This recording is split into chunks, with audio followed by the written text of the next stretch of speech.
Hi everyone, it's Tanya Tracy with Flow Physical Therapy and Pilates in Asheville, North Carolina.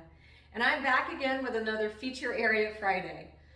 This one is the last in a series that I've been doing for the month of May that is targeted more for moms. So this one today, when I say postpartum, I really think after you've had the baby, and it could be a couple weeks after, this could be up to 30 years later. So that to me is the postpartum phase, because I have seen patients and clients that are still using some of the faulty movement patterns or still have some of the same muscle imbalances or soft tissue imbalances that they developed when they were pregnant, and they just never fully resolved or never got addressed, so they continue on for years and years. You can make a good change on those even years out, but you have to actually address some of them at times. So what I want to talk about is a pattern that happens called buttock gripping or glute gripping. So basically the idea behind it is, at a certain point in pregnancy, we start releasing hormones so that our pelvis can open up a little bit more wide. It can accommodate the baby that's starting to shift down into the pelvis, preparing for birth. So the pelvis gets a little bit more unstable because we now don't have those ligaments holding it together as firmly. So to make up for that ligament stability, we start to kick in other muscles. And one of them we like to kick in is our butt muscles. So what you'll see is with my thigh bones here, a pregnant woman will turn their legs out a little bit. So they rotate their thigh bones out. So you'll start to see their feet look like they go a little further out, like a duck. And then they'll even widen their base of support. And the point of that is really to make them feel more stable, but it's also, again, kicking in other muscles in the buttock area to try and help hold that pelvis stable, especially at the SI joint or the sacroiliac joint, which is here and here. So when those muscles kick in, we have all these muscles contracting and pulling in this way. So when that happens, and you clench your butt muscles, you can see, when I do that, this movement or this shift back. So you see how my pelvis seems to kind of tip forward. And what really is happening at my tailbone, it is pulling forward and inward. The problem with the tailbone doing that is that then it's pushing into the pelvic floor, so you're starting to over-activate that pelvic floor, which we want to have some movement and mobility through that area. We don't want to just lock it down. And then the other thing is when the tailbone pushes forward, it pushes into the rectum, which is where feces is stored before we expel it, so you end up with constipation issues. Down the road, those have some of their own consequences. So we can get tailbone pain, which is called coccygeal pain, and we can get constipation. And neither of those is good long term. We want to change those movement patterns. So I'm going to show you how to do this. Okay, so we're going to do this laying down on the floor, and you can have your baby with you. This is actually an exercise that I go through sometimes in my Mommy and Me class to teach moms how to regulate that tension with the muscle. So we're doing something that's called down training, which is basically trying to turn off or decrease how active a muscle actually is. So you're gonna put your feet down flat, think big toe, little toe, heel, pushing in. You're gonna go flat with your low back. We're not imprinting or flattening our back or pressing it into the mat. We're not arching way up. We're going right in the middle to that neutral pelvis.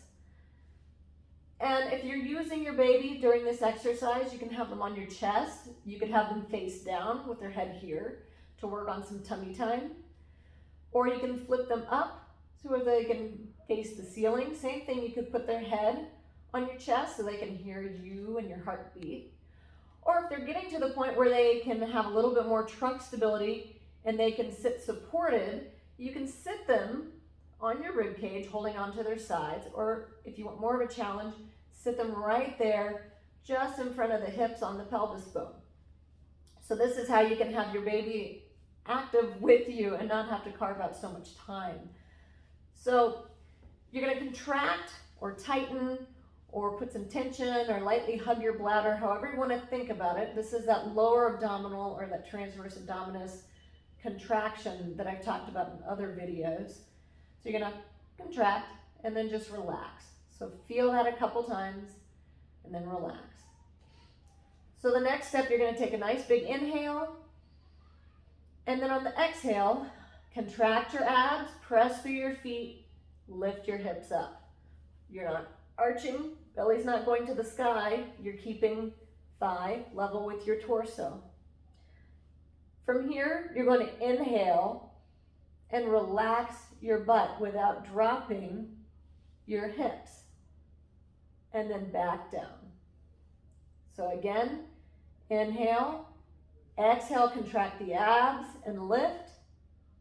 Inhale while you hold it to release your glutes or your buttock muscles and back down. Where the main work for this exercise should be felt is actually through here, which is your hamstrings. We want those to be more active and not just clenching with your buttock to get you up. So that is the exercise that I typically use to kind of down train this movement pattern of over activating the glutes. I'm going to show you a functional thing that you can do, which you'll be doing every day if you're out and about with your kid. Okay, so the next one is just a functional thing that you're going to do. And again, your child will be present because this is using the stroller. So when you are walking around with your baby, hands are on the stroller. Hopefully your stroller height is like here, not way up here or not way down here, which makes it harder, but comfortably around your waist if you can. And what you're going to be doing, I'm gonna step back so you can see, but you're going to be pushing. So when you take a step, think of pushing off before you come through. The idea of giving a good push is going to fire up those hamstrings more. Don't think about clenching butt to push. I want you to think about pushing through your hamstrings to get yourself forward. This helps you take a little bit bigger step, which typically as women get further along in the pregnancy, their steps get a little shorter. So this starts to lengthen those steps out, and it gives you a little bit more hamstring activity as opposed to just constantly using glutes. The other thing it keeps you from doing, when we say take a nice long step, what I mean again is that push off, and your foot will land in front or kind of underneath you. What I don't want you thinking is taking a big step with that leading leg. So it's really the push off that you're focusing on to get you moving.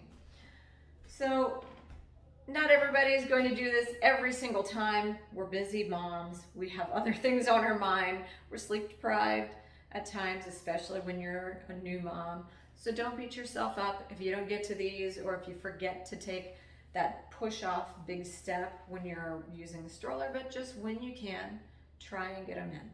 So if this was helpful, please like it, share it, or best of all, apparently, is commenting on things. And if you really like what you see and you're local and want to know more about what I do, my website is flowphysicaltherapyandpilates.com. And I hope to see you all next week. Bye.